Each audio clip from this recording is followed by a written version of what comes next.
Hello friends, welcome back to my channel. আমার channel লক্ষণ দৃষ্টিকোণে তোমাদের সকলকে স্বাগত জানিয়ে আজকে ব্লগটা শুরু করছি।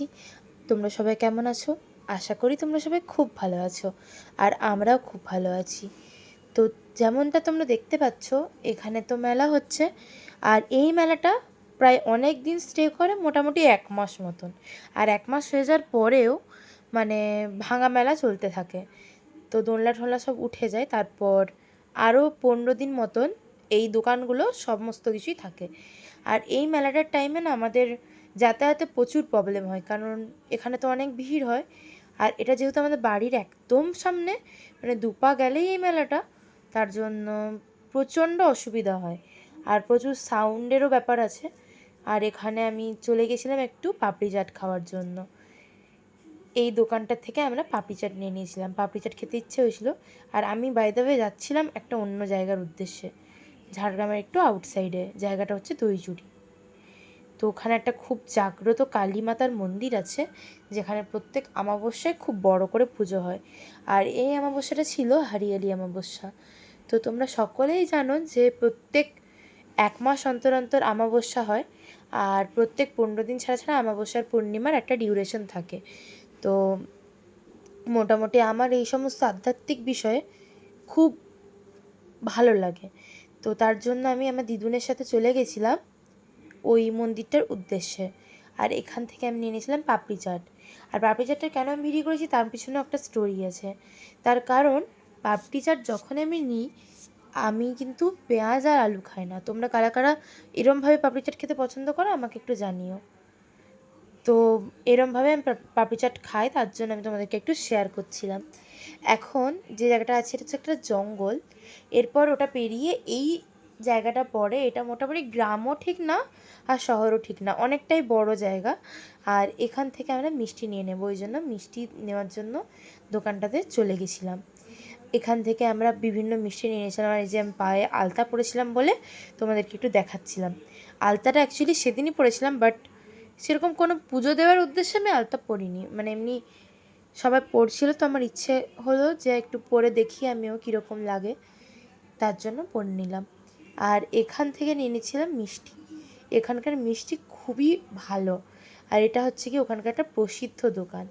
এরপর নিয়ে নিলাম এখান থেকে একটু ফল আর পুজো দেওয়ার জন্য ধূপ আর সিঁদুর। তো এই মন্দিরটাই তোমরা চাইলে আসতে পারো। এখানে এসে তোমরা যদি অমাবস্যার দিনে পুজো দাও আর কিছু উইশ করে যাও, তোমাদের সমস্ত উইশ পূর্ণ হবে, কারণ এখানকার মা খুবই জাগ্রত। তো যেমনটা তোমরা দেখতে পাচ্ছ, অনেক লোকই তখন এসে পৌঁছে গেছিলো। তারপরেও বহু বহু লোক এসছে।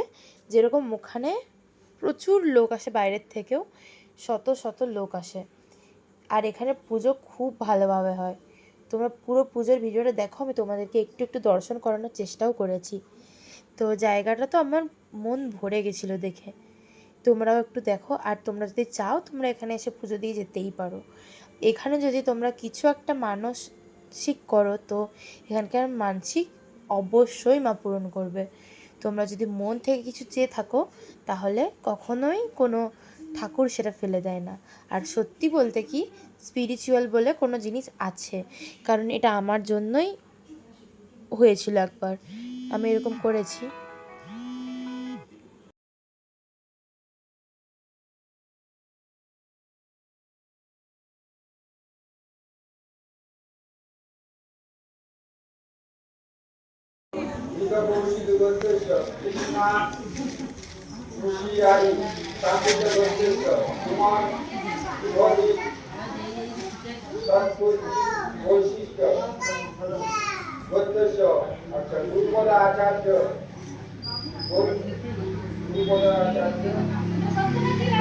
ওদের কতটুকু জানি না।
বাজে 12টা মতন। এখন আমরা এখান থেকে খিচুড়ি প্রসাদ নিয়ে বাড়ি যাব।